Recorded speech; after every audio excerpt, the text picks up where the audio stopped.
नमस्कार. सकाळी मी पाणी घालत होते ना, त्यावेळेस केळीच्या झाडाला पाणी घालत होते, तर ते बघून मला एकदम आठवण आली. केळीचं पान बघितल्यानंतर म्हटलं चला, दिवाळीचे सगळं गोड धोड खाऊन कंटाळा आलाय, आपण काहीतरी असं खुसखुशीत किंवा वेगळी रेसिपी बनवू. म्हणून आज आपण केळीच्या पानावरली पोळी बनवतो तांदळाच्या पिठाची.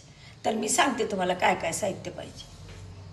तर याच्यासाठी आपल्याला लागतं तांदळाचं पीठ 2 वाट्या घेतले आहेत, कोथिंबीर, हिरवी मिरची, अद्रक लसणची पेस्ट, तेल, दही कंपल्सरी, आणि इथं हिंग, जिऱ्याची धन्याची पूड, हळद आणि मीठ, पाणी. हे बाऊल आपल्याला हे करायला कालवायला. हे केळीचे पान मी धुवून पुसून घेतले आणि इथं हे डोशाचा तवा. एवढे सगळ्याला आपल्याला आता साहित्य लागते. तर मी आता कालवते मी ह्याच्यामध्ये.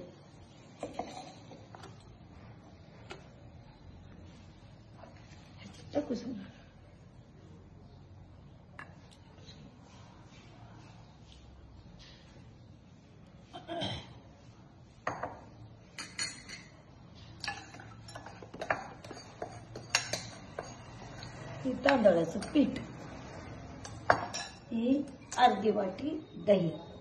बघा किती छान आले दही ना. मी दही कसं लावतात ते पण सांगते तुम्हाला. मी हे वड्या वड्या अशा मस्त बघितलं की असं पाणी सुटते तोंडाला. हे दही अर्धी वाटी.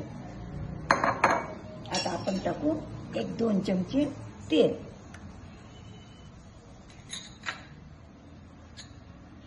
हे हिरवी मिरची, तुम्हाला तिखट लागेल तसं चवीनुसार. अद्रक लसणाची पूड, हिंग,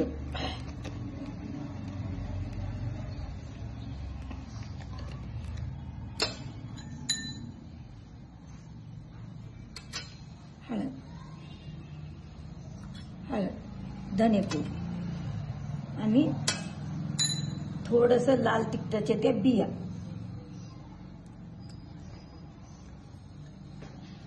आणि मीठ चवीनुसार आणि तिखटानुसार तुम्ही मीठ टाकू शकता. लाल बिया थोडस चिली फ्लेक्स टाकू, म्हणजे हे बी छान दिसते. हे आहे गुजराती पदार्थ बरं का. पानकी नावाचा हा गुजराती पदार्थ आहे. मी ते करून बघते, म्हटलं चला तुम्हालाही शेअर करून आपण एक करून बघू कसं काय ते. म्हणून मग हे कोथिंबीर.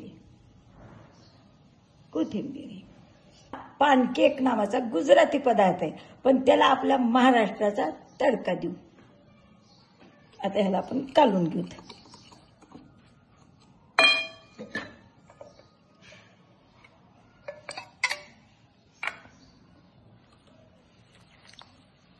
आणि हे काढून 10 मिनिटं ठेवून द्यायचं. आणि आपण हे करतो ना भज्याचं पीठ, थोडंसं भजी तळायला थोडंसं पातळच असतं ना, तसं हे करायचं की पानावर बसेल. असं नसतं मग केळीच्या पानावरून ते खाली तव्यावर येईल. मग ते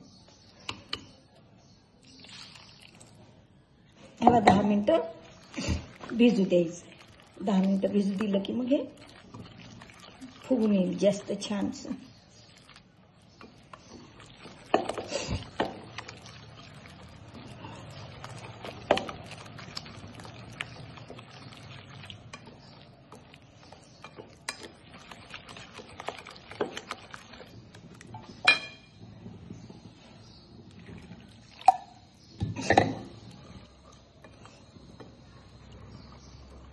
हे बघा आता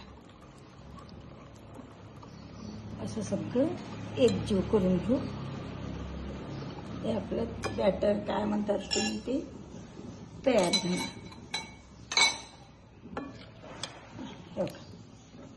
आता याला आपण 10 मिनिटं भिजवून घेऊ.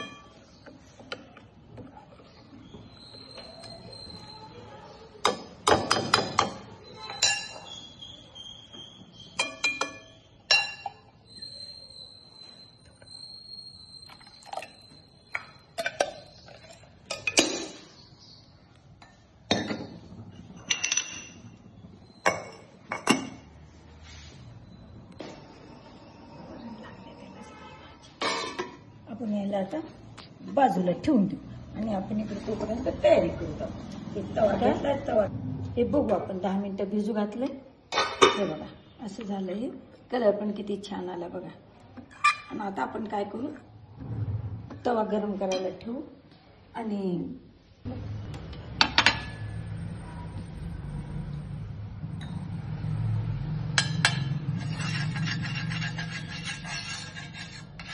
माझ्याकडे हे नाही ना ते तेल लावायचं ब्रश, म्हणून मी हे बटाट्याने लावते तेल. ह्याला पण तेल लावून घेऊ आपण आणि ह्याच्यावर असं ठेवून देऊ. सगळीकडे छान तेल लावून घेऊ. ह्याला पण तेल लावून घेऊ. बघा कसं छान एकसारखं लागायला हे नक्की. आता हे आपण बॅटर त्याच्यावर टाकू.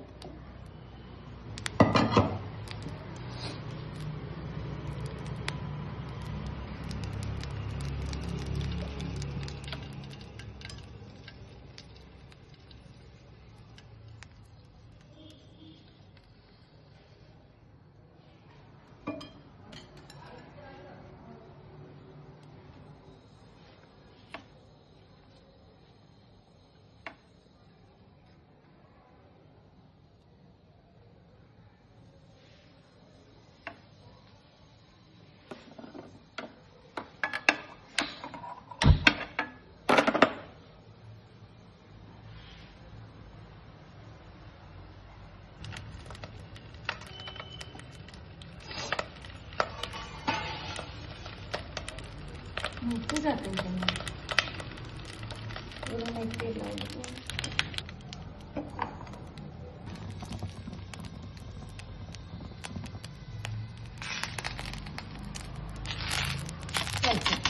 थोडंसं वाटी करून ते चिकटलं. खूप छान झालं. बघू ते कसं झालं ते मला खूप उत्सुकता लागली बघायला. कारण एखादा नवीन पदार्थ मी पहिल्यांदाच करते.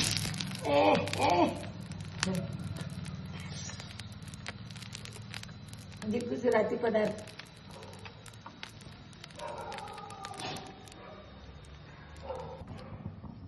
बघा अगदी मस्त डिझाईन केळीच्या पानासारखी, किती सुंदर आणि छान आली.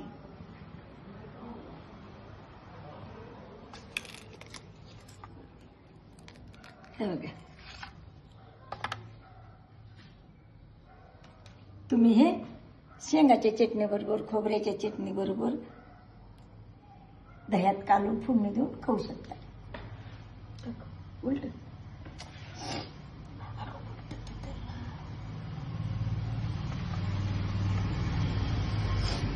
आहे की नाही, अगदी केळीच्या पानाची डिझाईन त्याच्यामध्ये सुंदर.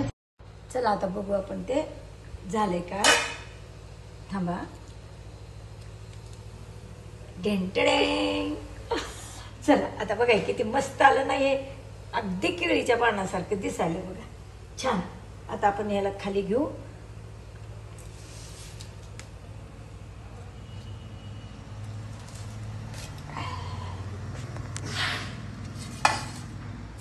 तुम्हाला आवडल्यास लाईक करा आणि सबस्क्राईब करा. Follow me.